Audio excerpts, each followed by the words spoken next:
Dears, hello, my dear, myself Avnas. Today we discuss about D and F block element. जो कि आप सभी को पता है कि आपका जो डी एंड एफ ब्लॉक जो चैप्टर है वो बड़ा ही मार्क स्कोर करने वाला और इजी एक टॉपिक है। तो हम इसमें ज़्यादा थोड़ा सा स्पीडली कुछ इम्पोर्टेंट क्वेश्चंस के बारे में और एक क्विक रिवीजन करेंगे। तो जैसे कि हम देखते हैं हमारा जो फर्स्ट है तो D and F block element, जैसा कि हमारा चैप्टर का नाम है D and F block element. तो डी ब्लॉक एलिमेंट तो वो होते हैं बेटा जिन एलिमेंट का इलेक्ट्रॉनिक कॉन्फ़िगरेशन डी ब्लॉक में लाई करता है डी सेल में, एंड एफ ब्लॉक के एलिमेंट वो होते हैं जिनका कॉन्फ़िगरेशन एफ ब्लॉक में लाई करता है। तो फर्स्ट ऑफ ऑल अब हम आगे चलते हैं। तो डी ब्लॉक एलिमेंट में आपको सीधा सीधा पता है the element in which the last electron इंटर्स in any one of the D orbitals. तो आपकी डेफिनेशन हो जाएगी डी ब्लॉक एलिमेंट्स की कि ये डी वन एलिमेंट ये हो गया आपका। तो आपकी ये डेफिनेशन हो गई बेटा किसकी, डी ब्लॉक एलिमेंट की। किसकी हो गई, डी ब्लॉक एलिमेंट की। इससे आगे हम चलते हैं। तो आपका बेटा पेपर के हिसाब से इम्पोर्टेंट है journal electronic configuration, journal outer electronic configuration, ये इम्पोर्टेंट है बेटा।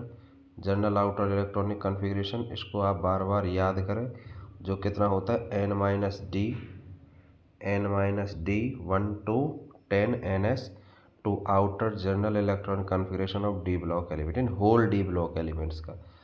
याद रखना बेटा डी ब्लॉक एलिमेंट्स में आपके कितने ग्रुप होते हैं, 1 मार्क्स के एमसीक्यू के हिसाब से इंपॉर्टेंट 10 ग्रुप्स लाई करते हैं। कितने ग्रुप लाई करते हैं, 10। और कहाँ से कहाँ तक होते ग्रुप्स, 3 to 12, यानी 3 4 5 6 7 8 9 10 11 और 12 ग्रुप, यानी टोटल 10 ग्रुप होते हैं। और जो कहाँ से कहाँ तक होते हैं बेटा, 3 से 12 तक होते हैं। और जो कहाँ पर लाई करते हैं आपके एस एंड पी ब्लॉक के लिए।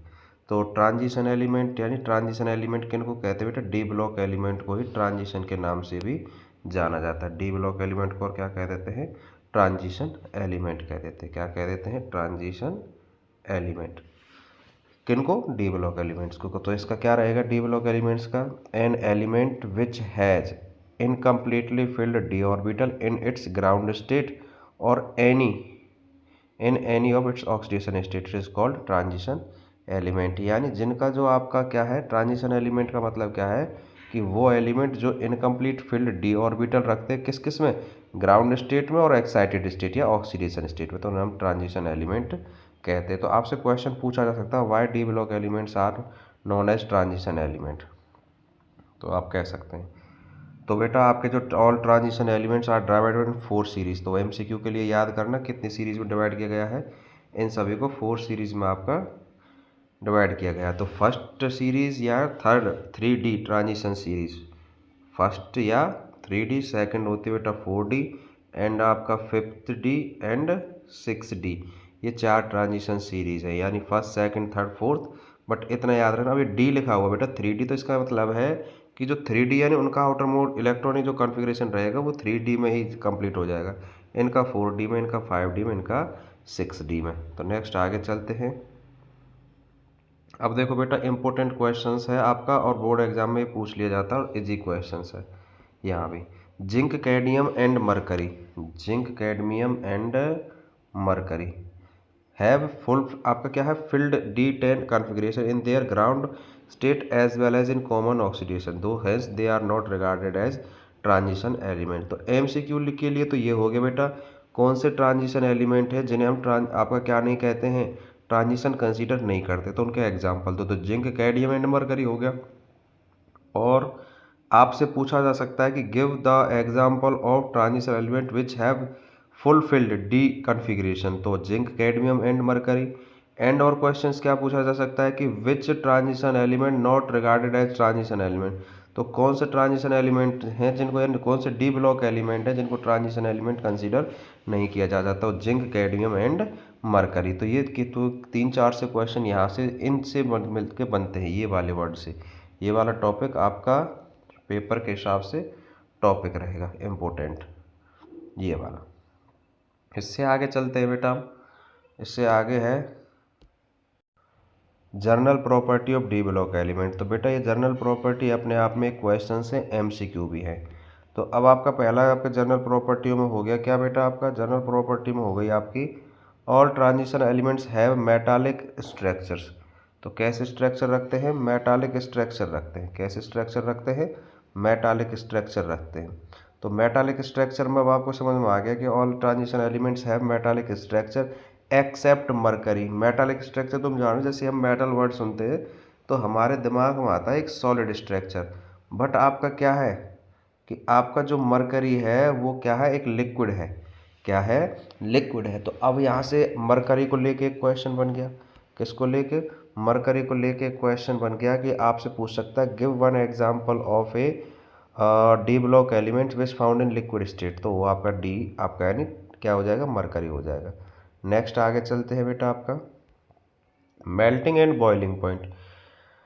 Transition elements have high melting and boiling point. आपसे पूछा जा सकता है बेटा तो आपका जो ट्रांजिशन एलिमेंट है उनके मेल्टिंग एंड बॉइलिंग पॉइंट का क्या है हिसाब किताब रहता है। तो हिसाब किताब ये है कि जो आपका मेल्टिंग एंड बॉइलिंग पॉइंट्स हैं वो जनरली आपके किसके बेटा, डी ब्लॉक एलिमेंट्स के क्या रहते हैं, हाई रहते हैं। तो अब आपसे क्वेश्चन पूछा जा सकता है वाई, क्यों हाई रहते हैं। तो इसके लिए बेटा आपका जहाँ इनमें ज़्यादातर वाई वर्ड आए तो इतना याद रखना, they have large number of unpaired electrons. क्या कह देना बेटा, they have large number of unpaired electrons, इतना वर्ड याद रखना। अब आगे और याद कर सकते हैं तो ये कर देना कि NS electrons in the inter atomic metallic bonding, यानी इसमें जो large number of unpaired electron रखते हैं और सभी unpaired electron metallic bond formation में पार्टिसिपेट करते हैं। और बड़ा इंपॉर्टेंट है, मेल्टिंग पॉइंट का तो पता नहीं बट ये यहाँ से पूछ लिया जाता है आपसे, enthalpy of atomization, enthalpy of atomization. तो आगे पढ़ते बेटा, the transition element exhibit higher enthalpy of atomization. तो कैसी रखते बेटा, हायर रखते हैं कि हायर एंथैल्पी ऑफ एटोमनाइजेशन।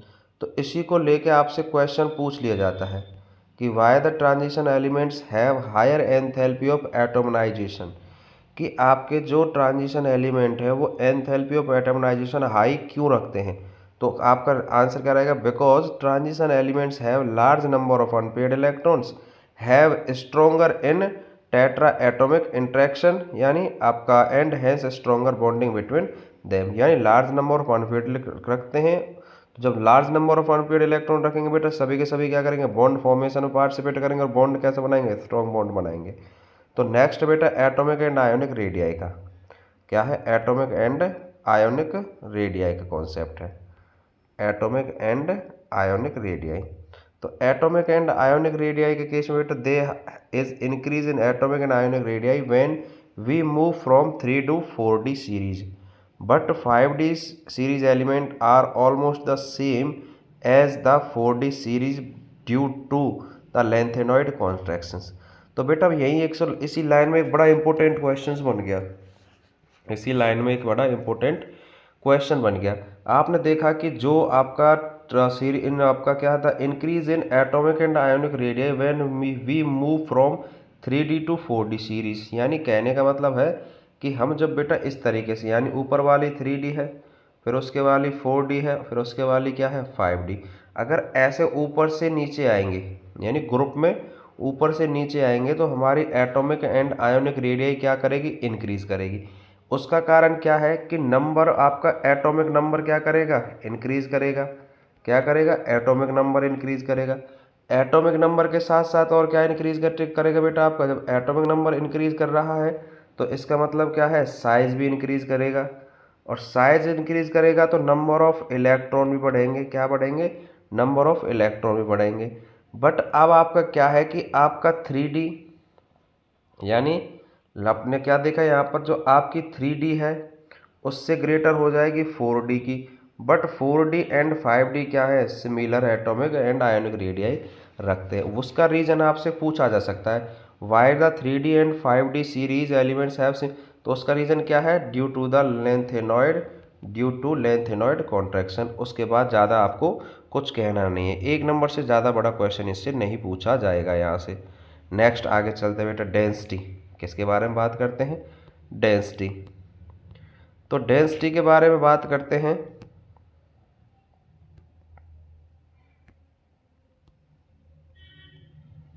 तो डेंसिटी, अब आपको पता है डेंसिटी का मतलब क्या होता है, मास पर यूनिट वॉल्यूम। तो D block elements have higher density as compare to S block element because in D elements have low atomic volume, यानी iridium has the highest density. बेटा 1 मार्क्स का question है यही कि आपका example दीजिए। तो iridium has the highest density, तो हाईएस्ट डेंसिटी कौन रखता है, इरिडियम। कौन रखता है बेटा, iridium has the highest density 22.6 ग्राम पर सेंटीमीटर क्यूब। अब है नेक्स्ट आयोनाइजेशन एंथैल्पी। क्या है, आयोनाइजेशन एंथैल्पी। तो आयोनाइजेशन एंथैल्पी यानी transition metals have high enthalpy of ionisation along a transition series the ionization enthalpy increase with increase in atomic number। तो अगर अब आपने सुना कि एटॉमिक नंबर के साथ से एंथैल्पी बढ़ती है तो अब से 1 मार्क्स का क्वेश्चन पूछने लग जाए। मैंने आपको लिख दिया भाई 3D 4D एंड 5D के लिए। तो ये तो ऑर्डर सही है कि फिर 3D की कम रहेगी, 4D की ज़्यादा रहेगी, 5D की उससे ज़्यादा रहेगी, क्योंकि आपको पता है कि आपने क्या पढ़ा, ion I E is directly proportional किसके बेटा, एटॉमिक नंबर के हैं। किसके हैं, एटॉमिक नंबर के हैं। तो नेक्स्ट है आपका भाई आपका ऑक्सीडेशन स्टेट। अब बेटा क्या है ऑक्सीडेशन स्टेट का, तो ट्रांजिशन एलिमेंट्स सोज वेरिएबल ऑक्सीडेशन। ये अपने आप में ही एक क्वेश्चन है कि आपने पढ़ा कि transition element shows variable oxidation state, but question पूछा जा सकता है वाई। क्वेश्चन पूछे कैसे जा सकता है, why the transition element shows variable oxidation state, कि जो ट्रांजिशन एलिमेंट्स हैं वो वेरिएबल ऑक्सीडेशन स्टेट क्यों शो करते हैं। तो उसका रीजन क्या है, बिकॉज द आपका क्या है बेटा, energies of n minus D orbitals and N S orbitals are very close, यानी दोनों N S and n minus D orbital पास रहते हैं। तो hence electron from both can participate in bond formation. तो दोनों के दोनों क्या है भाई, एन एस के और n माइनस डी दोनों ऑर्बिटल्स के क्या करते हैं, बॉन्ड फॉर्मेशन में पार्टिसिपेट करते हैं। तो in a transition series the metal है which exhibit in a greater number of oxidation states occur in the middle of the series. इस लाइन का मतलब ये है कि जो ट्रांजिशन एलिमेंट्स हैं उनमें जो एलिमेंट सबसे ज़्यादा क्या करेंगे, ऑक्सीडेशन स्टेट शो करेंगे, तो वो एलिमेंट आपके किसके बेटा, सीरीज के मिडिल में मिलेंगे। जैसे बेटा आपका, जैसे मैं कह देता हूँ, मैं आपको एग्जांपल देता हूँ इस तरीके से, जैसे भाई Sachin Tendulkar very crack man, फिर क्यों नहीं, क्यों नहीं, क्यों नहीं, सॉरी बेटा, फिर क्यों नहीं, फिर क्यों नहीं, यानी क्या था, सचिन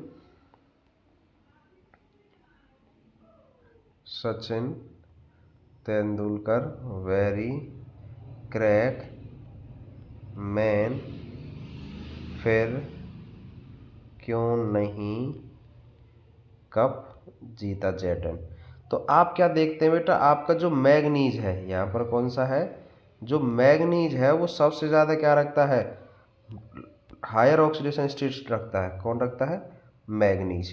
तो मैग्नीज क्या है, इस सीरीज के लगभग मिडिल में है। कहाँ है, मिडिल में है, क्योंकि ये +7 तक ऑक्सीडेशन स्टेट शो कर देता है। कितने तक, +7 के स्टेट ऑक्सीडेशन कहाँ शो करता है बेटा, Mn2O7 के केस में।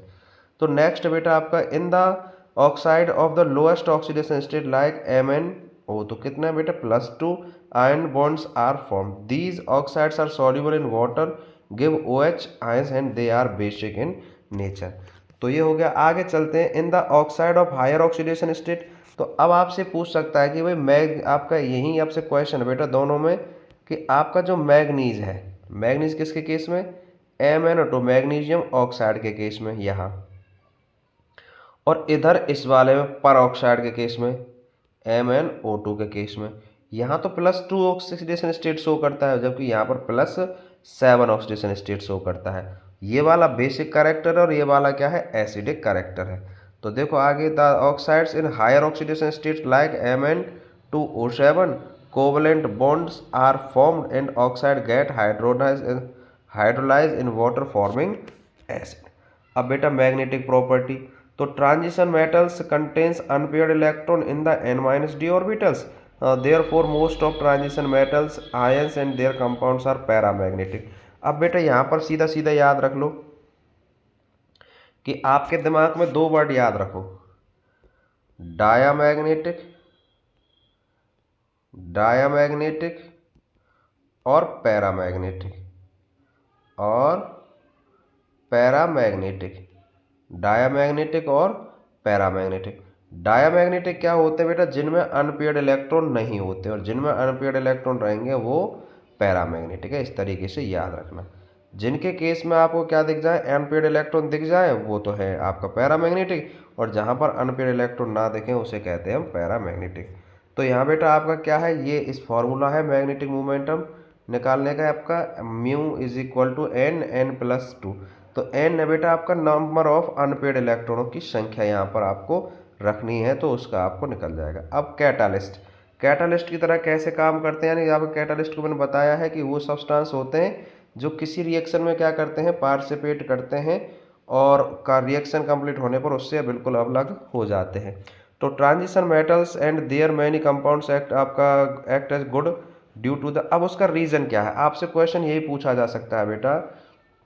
क्वेश्चन जो पूछा जाने वाला वो यही पूछा जा सकता है, why d block elements, d block element behave as a good catalyst, behave as a catalyst, कि आपके जो ट्रांजिशन एलिमेंट है वो एक कैटालिस्ट की तरह बिहेव क्यों करते हैं। तो आप यही बात लिख दे सिर्फ वहाँ पर, प्रेजेंस ऑफ अनपेयर्ड इलेक्ट्रॉन, क्योंकि उनमें सबसे ज़्यादा क्या रहता है कि अनपेयर्ड इलेक्ट्रॉन प्रेजेंट रहते हैं। दूसरा रीजन क्या है कि वेरिएबल ऑक्सीडेशन स्टेट शो करते हैं, और तीसरा क्या है कि large surface area, large surface area कहने मतलब क्योंकि इनका एटॉमिक नंबर हाई होता है तो इनका साइज भी क्या रहेगा, बड़ा रहेगा। तो इसके कारण ये क्या है, गुड कैटालिस्ट की तरह, यानी एज ए कैटालिस्ट आपका बिहेव करते हैं। नेक्स्ट क्वेश्चन आपका बेटा अपने आप में यहाँ से चलते हैं आगे पढ़ते हैं, फॉर्मेशन ऑफ कलर्ड कंपाउंड। अब कलर्ड कंपाउंड अपने आप यही क्वेश्चन पूछा जाता है, why the d block element shows coloured compound, या हाउ के फॉर्म द कलर कंपाउंड, ये कलर कंपाउंड कैसे बनाते हैं।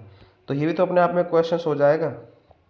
तो आगे बात करते हैं, देखो formation of colour compound, many of the transition metals compounds are coloured due to the presence of incomplete d subshell with one or more unpaired electron, कि many of transition metals compounds are coloured किसके कारण होते हैं, due to the presence of unpaired d subshell, कि उनके अंदर unpaired d subshell होता है। क्या होता है, unpaired, presence of incomplete d subshell और मोर अनपेयर्ड इलेक्ट्रॉन, और उसके अंदर क्या होते हैं, मोर अनपेयर्ड इलेक्ट्रॉन्स होते हैं। क्या होते हैं, मोर अनपेयर्ड इलेक्ट्रॉन्स होते हैं, इसीलिए आपका क्या है कि वो कलर्ड कंपाउंड फॉर्म करते हैं। आगे बेटा आपका कि these unpaired electrons absorb one colour from the suitable region, जो वो अनपेयर्ड इलेक्ट्रॉन्स होते हैं जैसे किसी भी आपके सोर्स यानी एनर्जी के सोर्स में होगा, जैसे सनलाइट के इसमें, तो उसमें से एक स्यूटेबल फ्रिक्वेंसी के कलर को क्या करते हैं, एब्जॉर्ब करते हैं। And undergoes transitions with the d subshells in d transition and the complementary colours in the transmitted, और उनमें से क्या निकलता है कि जो आपका सूटेबल कलर उसने क्या किया है, अपना एब्जॉर्ब किया है, उस कलर को वो क्या करते हैं, अपने आप में से निकालते। जो अब आपसे क्वेश्चन पूछा जाने वाला है अब नेक्स्ट, यानी आपका फॉर्मेशन ऑफ कलर्ड कंपाउंड, कि वो कलर कंपाउंड कैसे बनाते, तो हो गया इतना कि आपका जो आंसर रहेगा सिर्फ वो रहेगा कि many of transition metals compounds are coloured due to the presence of incomplete d subshell, क्योंकि उनके अंदर डी सबसेल इनकम्प्लीट होता है तो वो large number of unpaired electron रखते हैं, और जो अनपेयर्ड इलेक्ट्रॉन रखते हैं वो एक स्वीटेबल फ्रिक्वेंसी की लाइट को एब्जॉर्ब करते हैं, और डी ट्रांजिशन के कारण फिर उसे ट्रांसमिटेड करते, जिसके कारण वो कलर आपका क्या करते हैं, ट्रांसमिटेड करते हैं। और नेक्स्ट आपका बेटा फॉर्मेशन ऑफ कॉम्प्लेक्स कंपाउंड। तो अब क्वेश्चंस यही आ जाता है कि why d block elements form complex compound, कि आपके जो डी ब्लॉक एलिमेंट्स हैं वो कॉम्प्लेक्स कंपाउंड कैसे बनाते हैं। तो डी यानी the transition elements form complex compound because the following reason. अब उनका रीजन क्या है, small size in metal atom ion. अब small size in metal atom ions कहने का मतलब क्या है कि बेटा जब वो इलेक्ट्रॉन डोनेट करेंगे तो न्यूक्लियर इफेक्टिव चार्ज बढ़ेगा, तो साइज क्या होगा, डिक्रीज होगा। And large effective nuclear charge. Large effective nuclear charge का मतलब क्या है कि मान चलो जैसे किसी का एटॉमिक नंबर 21 है तो उसने आपके 3 इलेक्ट्रॉन डोनेट कर दिए, तो इलेक्ट्रॉन का चार्ज तो कम हो गया, बट प्रोटॉन कितने रहेंगे 21, और 21 प्रोटॉन का इफेक्ट कितने पर रहेगा 18 आपके किस पर बेटा इलेक्ट्रॉन्स पर, तो effective nuclear charge and vacant D orbitals, और उसने डी ऑर्बिटल 3 इलेक्ट्रॉन डोनेट कर दिए तो वैक ऑर्बिटल क्या हो गया वैकेंट हो गया। नेक्स्ट बेटा इंटरस्टिशियल कंपाउंड, ये भी बड़ा इंपॉर्टेंट टॉपिक है अपने आप में। इंटरस्टिशियल कंपाउंड कि why the d block elements compounds form interstitial compound. Interstitial का मतलब होता है बेटा ये छोटे आपके उनके बीच में छोटे छोटे कंपाउंड अपनी जगह क्या कर ले, जैसे कि when small atoms like hydrogen carbon nitrogen are trapped inside the crystal lattice of metal, यानी आपका इनका साइज बड़ा है तो इसके एटम का साइज भी बड़ा रहेगा, तो इनके एटम का साइज क्या छोटा, तो वो एटम इन के बीच का जो जगह रहेगा उसमें क्या बना लेंगे अपनी जगह बना लेते, तो उनको कहते हैं interstitial compound. Compound form are called interstitial compound. तो वाई ये कैसे बनाते हैं, हाउ या दिस वाज इंटरस्टिशियल कंपाउंड, तो आप कह सकते हैं because the d block elements have large in size, तो एटम का भी साइज बड़ा रहता है, इन द स्मॉल साइज आपके जो एटम्स रहते हैं दे occupy the vacant space between them. Alloy formation, तो अलॉय अपने आप को पता है कि मिक्स मेटल होता है, तो यही क्वेश्चन आ जाता है वाई या how can you explain that, या आपका या explain the formation of alloy by the d block elements. तो अलॉय का क्या है, alloy are homogeneous mixture of two or more metals, तो as transition metals have similar atomic radii and other characteristics hence they form alloy. जैसे example brass है आपका, copper और जिनका ब्रास है, टिन है, बॉस गन मेटल्स है एक्सेट्रा। आगे बेटा ये इम्पोर्टेंट है बेटा, ये इम्पोर्टेंट है, इनको आप याद रखोगे ही रखोगे। दोनों दो है K2Cr27 एंड KMnO4 अब KMnO4 यानी potassium dichromate and potassium permanganate. तो पोटेशियम डाइक्रोमेट थोड़ा सा टफ पड़ता है और पड़ेगा नहीं अगर थोड़ा सा दिमाग से इसे याद करोगे, तो आपका हो गया ना प्रिपरेशन। तो आपका यहाँ हो गया potassium dichromate is prepared from chromate ore. अब इतना याद रखना कि आपका जो पोटेशियम डाइक्रोमेट है वो किससे बनाया जा रहा है, आपका क्रोमेट ओर से बनाया जा रहा है। तो क्रोमेट ओर का एग्जाम्पल या सॉरी एग्जाम्पल नहीं फॉर्मूला, क्रोमेट ओर का फॉर्मूला याद रखना होगा आपको। आपसे कभी कभी एमसीक्यू में पूछ लिया जाएगा कि आपका पोटेशियम डाइक्रोमेट किससे बनता है, तो आपको पता है कि क्रोमेट ओर, तो क्रोमेट ओर का फॉर्मूला रहता है FeCr2O4। ये क्रोमेट ओर का फॉर्मूला है कि आपका किससे बनता है FeCr2O4 से 1 मार्क्स के लिए। अब कैसे याद रखोगे बेटा, क्रोमेट और प्लस में सोडियम कार्बोनेट प्लस में ऑक्सीजन, तो आपको क्या देगा सोडियम क्रोमेट प्लस में आयरन ऑक्साइड प्लस में कार्बन डाई ऑक्साइड। तो 2 8 7 8 2 8 इस तरीके से याद रखना, 2 8 7 2 8 2 8 2 8 7 8 2 8 लिख करके क्रोमेट और का फॉर्मूला। अब सोडियम कार्बोनेट का ऑक्सीजन का, तो वो आपको सोडियम क्रोमेट देगा Na2CrO4 and Fe2O3 ferrous oxide, आप यानी आपका फेरिक ऑक्साइड देगा एंड कार्बन डाई ऑक्साइड। फिर उसके बाद क्या है क्रोमेट और को किससे एसिडिक सॉल्यूशन से कराओगे, तो Na2CrO4 प्लस में 2H पॉजिटिव, तो आपको देगा ये Na2Cr2O7 प्लस में 2Na पॉजिटिव एंड H2O। फिर उसके बाद क्या बेटा पोटेशियम क्लोराइड से कराएंगे तो K2Cr2O7 आ जाएगा। अब जबकि आपसे पूछा जा सकता है, यहाँ से इंपॉर्टेंट ये चीज़ याद रखना आप कि जो K2Cr2O7 है ऑरेंज क्रिस्टल, आपका जो क्रिस्टल कैसा रहता है ऑरेंज क्रिस्टल्स ऑफ K2Cr2O7 है ऑरेंज कलर के क्रिस्टल प्राप्त होंगे। बट आपका क्या बेटा potassium dichromate is a powerful oxidising agent, ये सीधी सीधी रिएक्शन है बेटा, सल्फ्यूरिक एसिड के साथ, फेरस सल्फेट के साथ, पोटेशियम आयोडाइड के साथ एंड आपका हाइड्रोजन सल्फाइड के साथ। तो कोई ना कोई एक रिएक्शन आपसे बोर्ड में पूछ ली जाएगी, इंपॉर्टेंट रिएक्शन से इनको याद रख लेना कि ferrous sulphate potassium dichromate sulphuric acid, आपको फेरस सल्फेट आपका क्रोमियम सल्फेट एंड के potassium sulphate and hydrogen sir ये आपका वाटर आपको प्रोवाइड कराएगा। फिर पोटे आयोडाइड के साथ कराओगे तो K2SO4 Cr2O4 का whole thrice and 7H2 and 3I2, इस तरीके से याद रख लेना बेटा।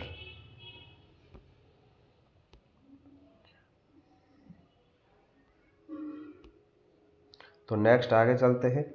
वैन पोटेशियम एल्का आपका क्या है, when a alkali is added to orange red solution potassium dichromate, it change the potassium chromate which is yellow।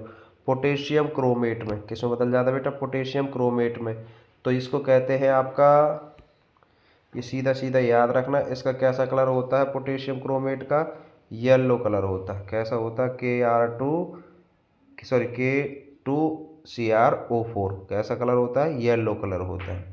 तो ये आगे नेक्स्ट स्ट्रक्चर याद रखना बेटा, CrO4 2 नेगेटिव की तो ये है, और Cr2O7 2 नेगेटिव की ये है। नेक्स्ट आगे चलते हैं।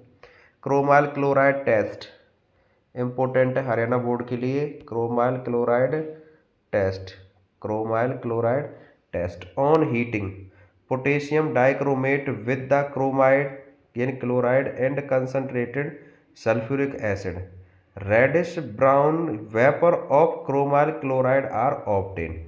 तो क्रोमाइल क्लोराइड टेस्ट क्या है कि जब आपका K2Cr2O7 को, K2Cr2O7 को किसके प्रेजेंस में बेटा? आपका कंसंट्रेटेड सल्फ्यूरिक एसिड के केस में क्या कराते हैं? हीट कराते हैं। तो वो आपको एक ब्राउन वेपर यानी क्रोमाइल क्लोराइड का ऑब्टेन होता है कि आपका Cr2Cl2 ऑब्टेन होता है। तो ये क्या है? आपका क्रोमाइल क्लोराइड है। तो इसी को कहते हैं क्रोमाइल क्लोराइड टेस्ट कहते हैं। क्या कहते हैं? Chromyl chloride test. अब नेक्स्ट बेटा आगा पोटेशियम परमैंगनेट की, तो ये उतना टिपिकल है नहीं, तो आप इसको सीधा याद रख सकते हैं। आपका MnO2 प्लस में KOSO2 आपको K2MnO4 प्लस में H2O ऑक्सीडेशन के MnO4 K2MnO4 के MnO4। तो केमिकली आपका क्लोरीन के साथ इसकी रिएक्शन कराएंगे तो आपको क्या देगा भाई? KMnO4 प्लस में 2KCl। इलेक्ट्रोड अगर रिएक्शन देखा जाए तो loss of electron and gain of electron. तो डार्क वॉयलेट क्रिस्टलाइन सॉलिड होता है, आपने लैब में देखा होगा KMnO4 को। कैसा रहता है? Dark violet crystalline solid on heating बेटा आपको क्या देगा बेटा? दोबारा से करेंगे तो K2MnO4 MnO2 प्लस में O2। KMnO4 इज ए क्या है? Powerful oxidising agent in neutral alkaline and acidic solution. तो आपका रिएक्शन है बेटा कि पोटेशियम आयोडाइड के साथ, सल्फर डाइऑक्साइड के साथ और हाइड्रोजन परऑक्साइड के साथ। इनको पेपर के लिए अच्छे से रट लेना, याद कर लेना। स्ट्रक्चर है दोनों, वैसे बोर्ड में पूछी नहीं गई है, क्रोमाइल की पूछी गई थी, बट इनको पूछ सकता है, कोई भरोसा नहीं है। जैसे कि पेपर को बताया जा रहा है कि फिलहाल पेपर बड़े अजीब ढंग से बन रहे हैं हरियाणा बोर्ड के भी। तो ये वाली स्ट्रक्चर। तो नेक्स्ट है बेटा अब आपका एफ ब्लॉक में से वैसे ज़्यादा क्वेश्चंस नहीं पूछे जाते। तो एफ ब्लॉक एलिमेंट क्या है? जिनका लास्ट इलेक्ट्रॉन्स एफ सब सेल में यानी N-2 एफ ऑर्बिटल्स में आपका इंटर करता है। तो नेक्स्ट है बेटा एफ ब्लॉक को 2 सीरीज है, आपने देखा होगा पीरियोडिक टेबल में। तो लेंथेनॉइड एंड एक्टेनॉइड्स। तो आपका तो 14 एलिमेंट्स, एफ आपका 58 Ce2, F71 एली ल्यूटेटियम तक, फिर आपका क्या है? थैलियम 92, लॉरेंसियम यानी 103 तक था। लास्ट इलेक्ट्रॉन 5f और उनका 4f। तो लेंथेनॉइड में आपका जो 4f रहते हैं और आपका एक्टेनॉइड्स में 5 रहते हैं। तो बेटा इसको याद रखना, बड़ा पूछ लिया जाता है। लेंथेनॉइड कॉन्ट्रैक्शन और एक्टेनॉइड कॉन्ट्रैक्शन 2 वर्ड हैं। तो lanthanoid contraction, it is a regular decrease in atomic and ionic radii of lanthanoids from lanthanum to lutetium, lanthanum to lutetium तक उनके में क्या है? एटॉमिक आयोनिक साइज का घटना ही क्या कहलाता है? कॉन्ट्रैक्शन का मतलब होता है सिकुड़ना। अब ये ऐसा क्यों होता है, उसके कॉज क्या है बेटा? ये कॉज है आपके। तो consequences of the lanthanoid contraction due to the small difference in ionic radius hence similar chemical property and the separation of lengthenoid in the pure state is difficult. Similar in size of elements of second and third transition elements and the covalent characters of hydroxide ions यानी from Li2 positive to lutetium in Li3 positive increase and hence the basic strength decrease. All lanthanoids are non-radioactive except PM, but all actinoids are radio आपसे पूछा जा सकता है। तो यही आपका एक क्वेश्चन है। सिंबल आपका PM याद रखना बेटा। Electronic configuration D block F block का बिल्कुल याद रखना। ये तो आपका 5f यानी एक्टेनॉइड्स, ये हो गया लेंथेनॉइड्स का, लेंथेनॉइड्स का क्लियर है। तो lanthanoids show limited oxidation state +2 +3 and +4 out of which +3 is the most. Example यानी MCQ में पूछा जाता है विच मोस्ट आपका +3 is the most common oxidation state because the large energy gap between 4f and 5d सब cell.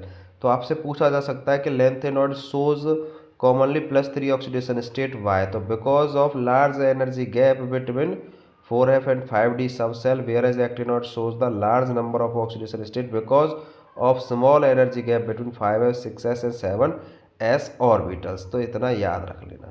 Actinoids क्यों करते हैं, तो वहाँ पर कम गैप होता है 5f, 6d एंड 7s में, जबकि यहाँ पर ज़्यादा होता है, इसलिए। नेक्स्ट है बेटा, जैसे हम देखा तो how many groups are present in d block element, तो 10 ग्रुप में 3 to 12। Right the many transition series, तो आप लिख सकते हैं 3d, 4d, 5d and 6d। And है आपका बेटा एटॉमिक नंबर के हिसाब से इलेक्ट्रॉनिक कॉन्फ़िगरेशन। तो इसका मैं अभी आपको एक सीधा सीधा तरीका बताऊँ। जैसे आपने देखा कि इसका 21 है, तो आप ये याद रखना कि इसके बाद आपका जैसे कि यहाँ पर AR है, आप सभी का क्या रहेगा, ये गलत दे रखा बेटा AS, तो AR रहेगा सभी में, यानी आर्गन गैस रहेगी। तो इसका 21 है, तो आप क्या लिखेंगे कि जो 1 है वो तो D का रहेगा और S में क्या रहेगा 2। जहाँ पर आपको एक्सेप्शनल याद रखने हैं, क्या रखने हैं, एक्सेप्शनल जो केस याद रखने हैं, एक तो कॉपर पर जाके याद रखना है और एक बेटा कहाँ पर याद रखना है, आपको क्रोमियम पर जाके याद रखना है। यहाँ पर आपके एक्सेप्शनल केस रहेंगे कि यहाँ डी में कितना रहेगा 10 और एस में रहेगा 1, बाकी का कोई प्रॉब्लम नहीं है। यहाँ पर 10 रहेगा और यहाँ पर 1 रहेगा, ऐसे यहाँ पर 5 रहेगा और यहाँ पर 1 रहेगा, बाकी का सभी में बस आपको इलेक्ट्रॉनिक कन्फिग्रेशन लिखने में कोई प्रॉब्लम नहीं होगी। कैसे लिखेंगे बेटा, सिर्फ आपको ये लिखना है भाई आपका डी और एस। तो डी में यहाँ कितना दे रखा है 21 है, तो 1 यहाँ रहेगा, 2 यहाँ 22 दे रखा, तो D2 S2 सभी में इस तरीके से आता चला जाएगा। तो पेपर के हिसाब से जो इम्पोर्टेंट आपको याद रखना है, ये 2 इलेक्ट्रॉनिक कन्फिग्रेशन आपको याद रखने। कौन कौन से, एक तो बेटा आपका कॉपर का है, ये वाला MCQ में याद रखना, ये है आपका क्रोमियम का, ये वाला याद रखना। तो ये तो इम्पोर्टेंट है। आगे चलते हैं। जनरल लेटर 2017 में पूछा गया था, right the transition element, what is the transition element, give 2 example. तो आपका क्या है, those element which have large number of unpaired electron in their oxidation and आपका ग्राउंड स्टेट। तो एग्जांपल तो आपको बहुत सारे, सचिन तेंदुलकर, वेरी क्रैक, मैंने इससे कितना भी लिख देना। तो what are the characteristics of transition element, why they are called transition element, and which of d block elements may not be regarded as transition element. तो कैरेक्टरिस्टिक्स क्या है बेटा ट्रांजिशन एलिमेंट्स की, तो करेक्टरिस्टिक्स ये है कि all transition elements have metallic structures except mercury, high melting and boiling point, high enthalpy of vaporisation, they are electropositive nature, क्योंकि सभी मेटल है। तो zinc, cadmium and mercury not regarded as transition element. देखो 2011 और 18 question पूछा गया, why zinc, cadmium, mercury not regarded as transition element, तो तुमको पता चल गया because they have complete filled d electronic configuration. Next बेटा आपको देखो इलेक्ट्रॉनिक कॉन्फिगरेशन अभी बात की, तो ये सारे इलेक्ट्रॉनिक कॉन्फिगरेशन आप इम्पोर्टेंट है आपके लिए, इनको बार बार आपको करना है पेपर के लिए, आपको बार बार इनकी तैयारी करनी है। नेक्स्ट है आगे बेटा आपका क्वेश्चंस, नेक्स्ट क्वेश्चंस है इधर। तो on what ground can you say that the scandium is a transition element but zinc is not, क्योंकि आपका क्या हो गया, स्कैंडियम में D1 रहता है और इसमें क्या रहता है D10 रहता है। तो जिसमें D कंप्लीट फील्ड है तो उसको हम क्या नहीं कहते बेटा, ट्रांजिशन एलिमेंट कंसीडर नहीं करते। तो आप कह सकते हैं इलेक्ट्रॉनिक कॉन्फिगरेशन से कह दो या ऐसे लिख दो थियोरटिकल कि scandium has incomplete D orbital and zinc have completely filled. Next बेटा silver atom has completely filled D orbital 4d but its ground state, but how can you see that it is a transition element. तो ground state में तो रखता है but oxidation state में बेटा 3d9 रखता है, इसीलिए आपका क्या है ये आपका ट्रांजिशन एलिमेंट है। नेक्स्ट बेटा in what way the electronic configuration transition metal different from non transition element.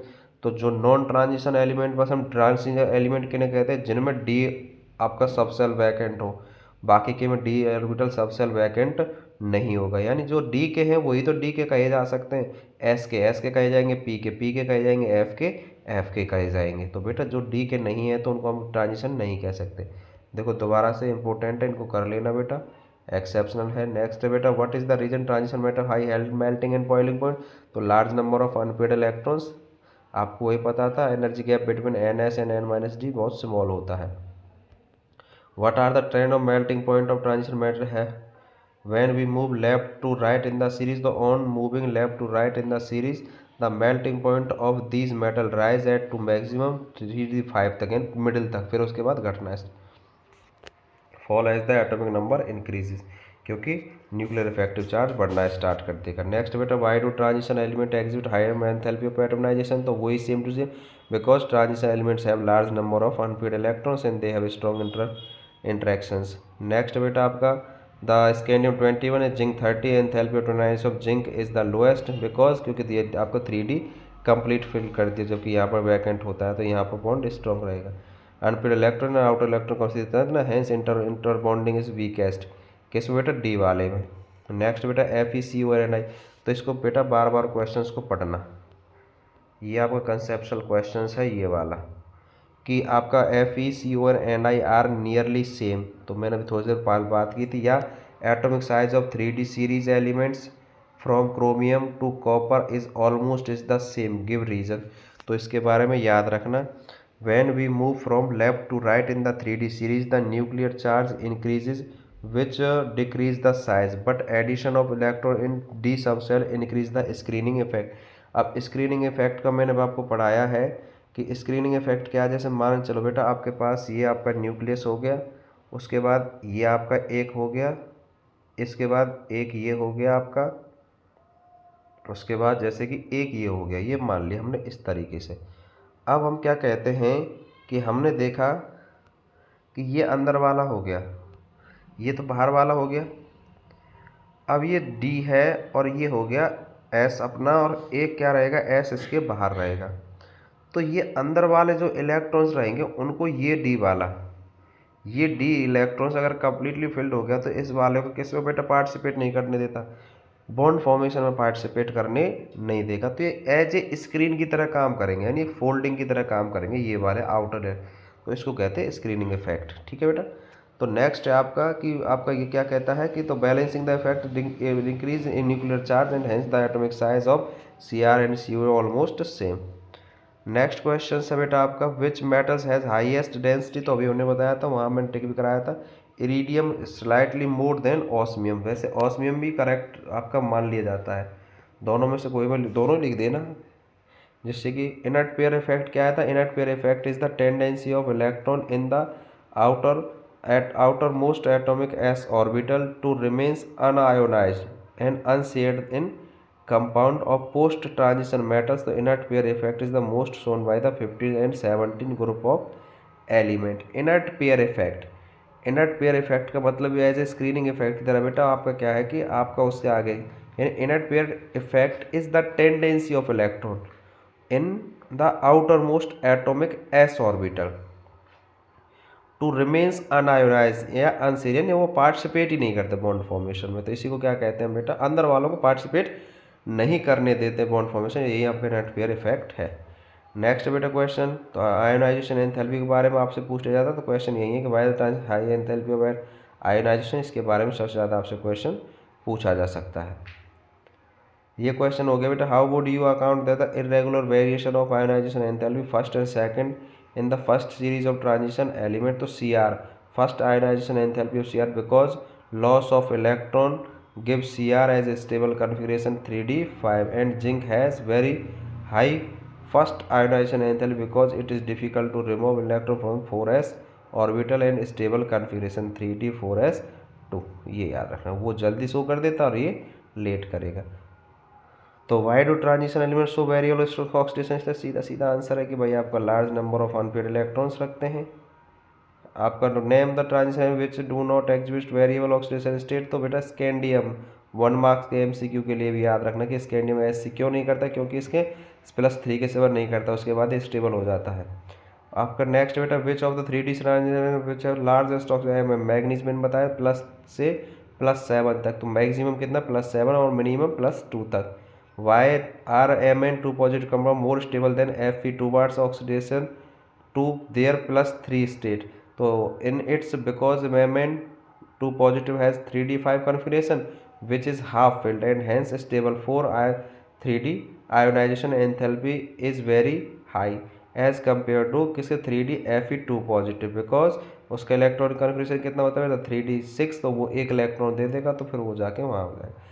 Explain briefly how +2 oxidation equals because more and more stable in the first half of the first row transition element which increase atomic number, तो first row में क्या है बेटा आपका scandium after releasing 2 4s electron the configuration change 3d2 तो कितना बेटा ऐसा कि 3d5 magnesium was partially filled half filled which give greater stability at +2 oxidation state.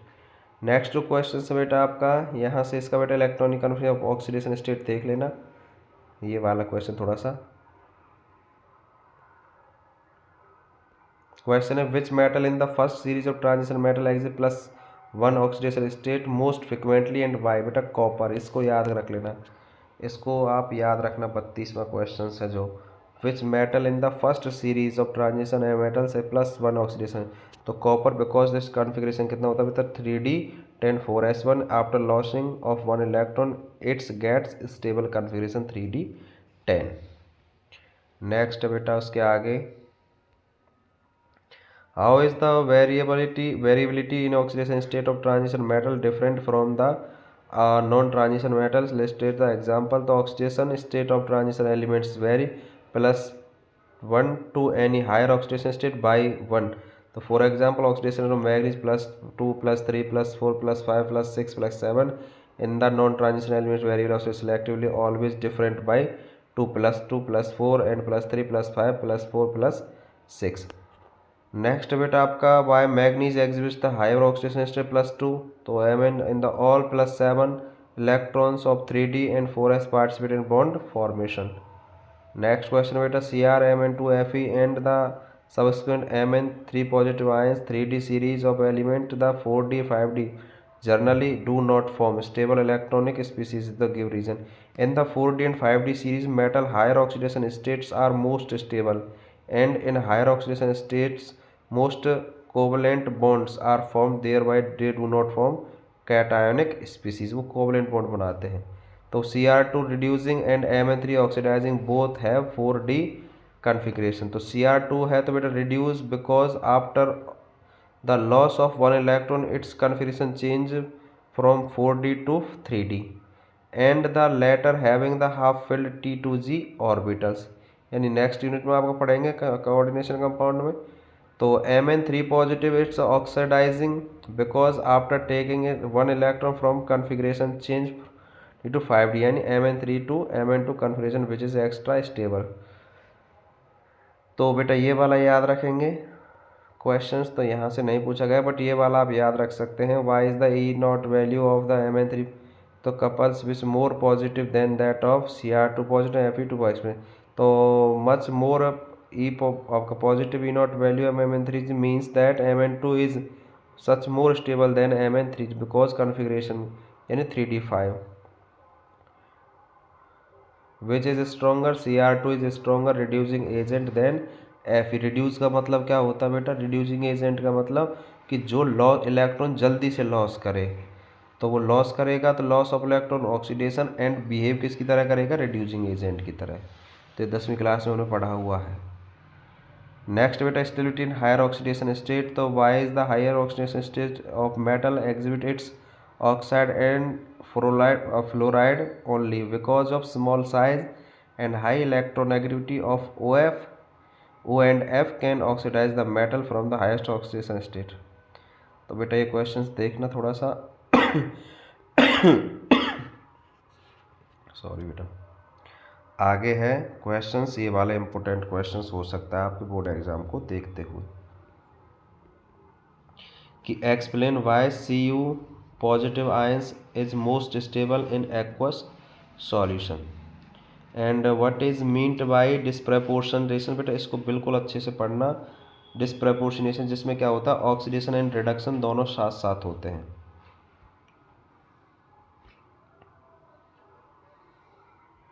तो आगे चलते हैं। ये पूछा गया तो बेटा आपका Ki KH2S एंड के आपका potassium nitrate and hydrogen peroxide के साथ ये रिएक्शंस आप अच्छे से ऑब्जर्व करें, एक बार इनको रट लें।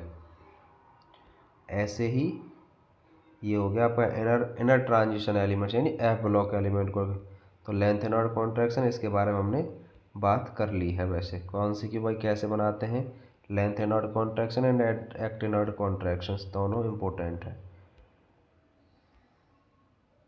ये इलेक्ट्रॉनिक कॉन्फ़िगरेशंस थोड़ा सा देख लेना। एंड डिफरेंस तो बिल्कुल ही पढ़ लेना अच्छे से, एक डिफरेंस ज़रूर पूछा जाता है बोर्ड एग्जाम में। डीएनए आरएनए है आपका, मेटालिक कंडक्टर एंड आपका इलेक्ट्रोलाइट्स के बीच में लैंथेनॉइड एंड एक्टिनॉइड्स ईएमएफ के बीच में, वहाँ पर आपका इलेक्ट्रोकेमिस्ट्री में भी आता है दो डिफरेंस, तो वहाँ से पूछ लिया जाता है। तो ये आपका लैंथेनॉइड एंड एक्टिनॉइड्स का डिफरेंस हो गया आपका भाई। कंपेयर द इलेक्ट्रोनाइट, तो ये वाला इलेक्ट्रॉनिक कॉन्फ़िगरेशन के बारे में, oxidation state and atomic size के बारे में।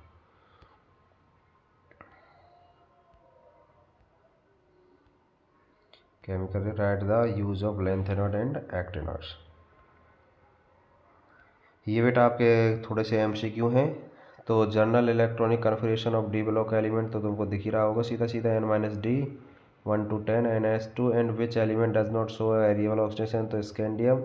विच of the following is not a transition element, तो आपका पीबी क्या है, which of the following is not a transition element, not a transition element, कि इनमें से कौन सा ट्रांजिशन एलिमेंट नहीं है। सॉरी बेटा, इसमें रहेगा आपका क्या रहेगा, एक ट्रांजिशन एलिमेंट नहीं है तो जिंक रहेगा। क्या रहेगा, जिंक रहेगा। सॉरी ये इसने कहा कि विच of the following is not a transition element. हाँ पी भी रहेगा, क्योंकि पी आपका एस ब्लॉक का, आपका पी ब्लॉक का एलिमेंट है पी बी, तो ये याद रखना यहाँ पर। वैसे तो नॉट रिगार्डेड आ जाए तो जेड एन रहेगा, नॉट रिगार्डेड आ जाए तो जेड एन रहेगा। Which of the following is ion colourless in aqueous solution, तो scandium. Which metal has highest density, तो बेटा ऑस्मियम, क्योंकि यहाँ पर आपको क्या नहीं दिया, रूथियम आपका यानी इरीडियम नहीं दे रखा, अगर इरीडियम देता तो इरीडियम। नेक्स्ट क्वेश्चन है आपका केन K M N for oxidation number of M N, तो +7 है। Which of the following would a diamagnet, तो CD2 पॉजिटिव है। तो the name made element man made titanium है आपका TC। अब misch metals is an alloy of, यानी आपका लैंथेनॉइड्स का यानी La। तो which transition metals can show highest oxidation state, तो ऑस्मियम, क्योंकि +8 तक शो कर देता बेटा। Transition metals with low atomic number lowest आपका स्कैंडियम 21 सबसे शुरुआत करा था, फर्स्ट ट्रांजिशन एलिमेंट है। Which of the following is not actinoids, तो terbium. Which of the following would paramagnetic, तो Mn2 positive. Lanthanoids and actinoids are resemble in oxidation state. Which of the following is not a lanthanoid, क्या है बेटा curium. Which is not a coinage metal, and जिनसे सिक्के नहीं बनाए जा सके। Zinc. Which has lowest melting point, तो आपका Hg मरकरी। पायरोसाइट्स और यूज किसके बेटा KMnO4 बनाने में, और वो वाला आपका क्या है बेटा FeCr2O4, वो आपका किस में क्रोमेट K2Cr2 बनाने में। In the first transition element which of the following has lowest enthalpy of organisation, zinc. Oxidation state Cr(Cr2O7+6। Name the members of lanthanoid series which वेल्बिनोज +4 एक्सट्रोसेंस, तो CE। तो नेक्स्ट बेटा electronic configuration of CO2 positive Ar3D7। Which metals is present in brass and bronze, copper. Which of the following shows oxidation state +8, osmium. Chromite has the formula FeCr2O7। The most evident transition element iron. Ziegler Natta used the polymerization of ethylene, तो ethylene यानी Al and TiCl4। Arrange the CeL Fe4 arrange order of their increase, आपका ionic radii, तो ये वाला है how many moles of iodines, तो ऐसा कोई ऐसे यहाँ से आपका बोर्ड में इतना खास पूछा नहीं गया। तो ये वाला क्वेश्चन है कि which is use the catalyst in the process, तो वेनेडियम। उससे पहले which of the following compounds is diamagnetic, ZnCl2। Which ion give coloured solutions in most stable oxidation states, और which of the followings electronic आपका sorry हाँ which of the following is a lanthanoid element, तो indium neodymium. The minimum oxidation state is exhibit, तो actinoids is +7। Formation of interstitials compounds, तो मोर hard and brittle, which is the strongest base among the following, तो LaOH का whole thrice, which of the following exist only +3 oxidation state, तो actinium. तो आप सभी के लिए ये वीडियो थोड़ा सा हेल्पफुल होगी और आप इन सभी के बारे में थोड़ा सा अच्छे से जानकारी करें और अच्छे से इसकी पढ़ाई करें। तो मैं अपनी नेक्स्ट वीडियो कल किसके ऊपर, आपका कोऑर्डिनेशन कंपाउंड के ऊपर बनाऊंगा। तो इम्पोर्टेंट क्वेश्चंस को आप बार बार स्टडी करो, इस टॉपिक को आगे से ही समझने की कोशिश करें।